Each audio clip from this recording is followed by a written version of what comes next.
5 signs your cat doesn't actually love you. The truth hurts.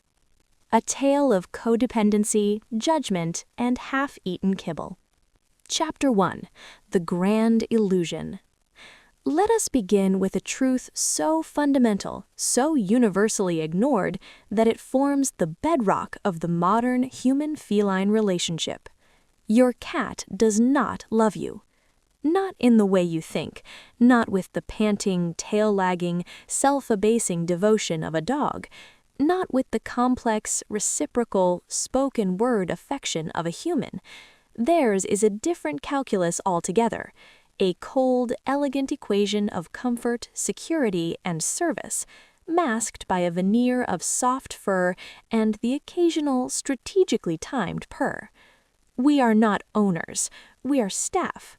We are the warm, bipedal furniture that operates the can opener, regulates the climate, and provides the legally mandatory chin scratches. To believe otherwise is to live in a beautiful, fluffy delusion. And I was its most devout citizen. His name was Sirius, not after the star, but after the grim, haunted prisoner from Harry Potter, for he had the same aura of aristocratic disdain and unjust incarceration, his incarceration being, in his view, the confines of my 700-square-foot apartment.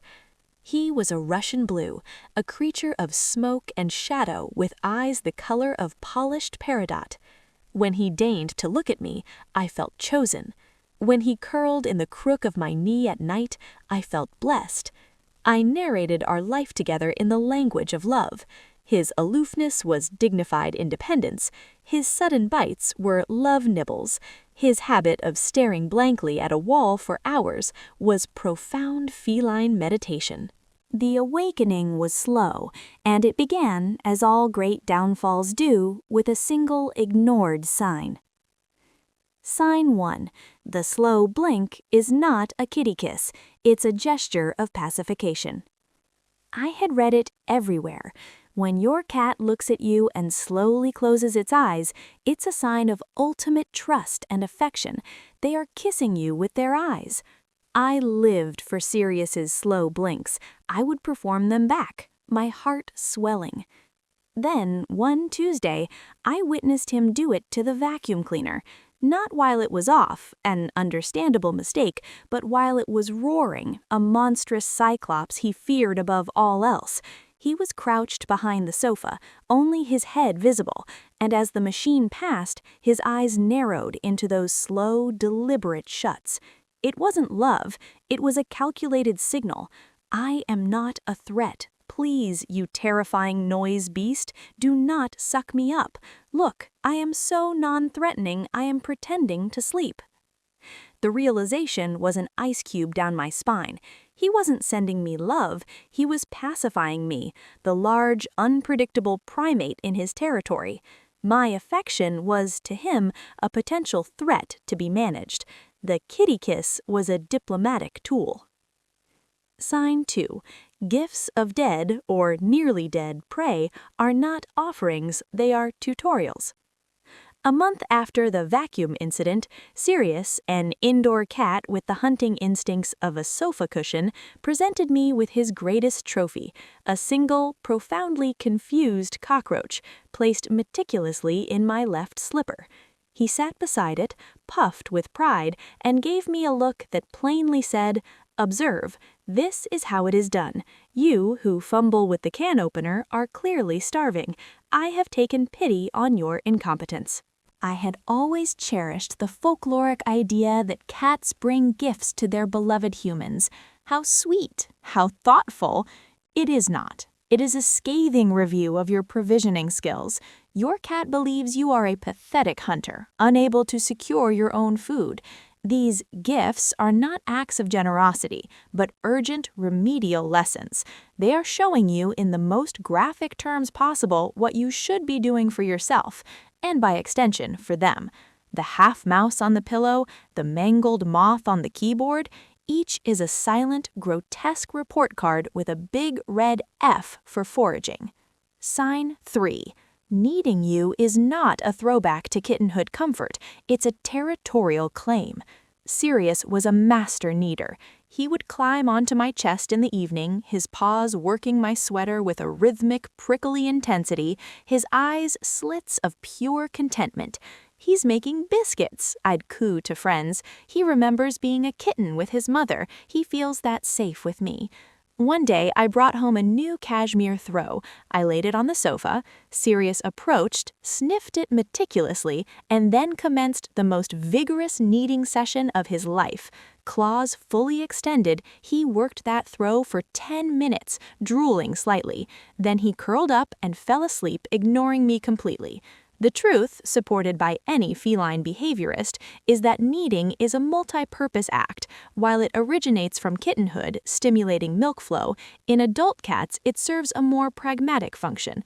The pads of their paws contain scent glands. By kneading you, your bed, your new cashmere throw, they are marking it with their personal signature. They are not reminiscing about maternal love. They are stamping their property with invisible mine signs. You are not his mother. You are his favorite, warmest piece of furniture, which he is claiming from other potential claimants, imaginary or otherwise. The drool? Just a sign of extreme satisfaction with his own territorial diligence. Sign 4. The belly trap is exactly that, a trap.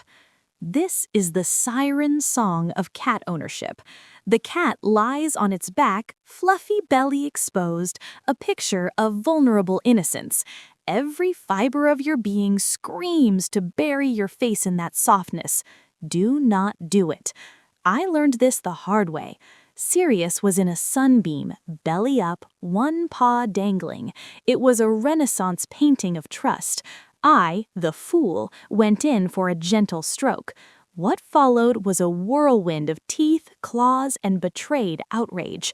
He rabbit-kicked my hand, sank his fangs into my thumb, and bounded away, shooting me a look of utter contempt. The exposed belly is the most vulnerable part of a predator. Showing it is a sign of feeling extremely safe in their environment, safe enough to display their most guarded area. It is not an invitation for touch. It is a demonstration of supreme confidence. Your attempt to pet it is seen as a catastrophic breach of this unspoken agreement, a sudden, shocking attack on their most sensitive zone. The subsequent assault is not playful. It is a justified, in their view, defensive counterstrike. The message, "My comfort is for me to display, not for you to interrupt." Sign 5. They follow you into the bathroom not for companionship, but for surveillance. Sirius had an uncanny knack for appearing the moment the bathroom door clicked shut. He would sit on the mat, his green eyes fixed on me, unblinking. I told myself it was adorable. He can't bear to be apart from me. A visiting friend offered a more cynical and likely correct interpretation. He's making sure you're not eating anything, drinking from his water source, the toilet, or burying treasures without his supervision. Cats are creatures of routine and control. A closed door represents a loss of control over their territory. What are you doing in there? Could you be in danger and thus unable to fill the food bowl? More importantly, could you be doing something useful that does not involve them? Their presence is not solidarity, it is audit. They are the furry foreman of your life, ensuring the strange water-based rituals you perform in that white room do not interfere with the smooth running of their household. As I sat there under the green, judicial gaze of Sirius, the pieces began to fall into place. My love story was a one-sided narrative, a novel I had written and starred in, casting him as the devoted co-star. He was merely a critic, reviewing my performance as his chief attendant. And these were only the first 5 signs. The journey from devoted servant to Qingxing, the soberly aware staff member, was long and filled with 19 more brutal, hilarious, and painfully true revelations. The truth did indeed hurt, but it also eventually set me free. To love him not for the fantasy he represented, but for the magnificently self-absorbed, manipulative, and utterly fascinating little creature he truly was.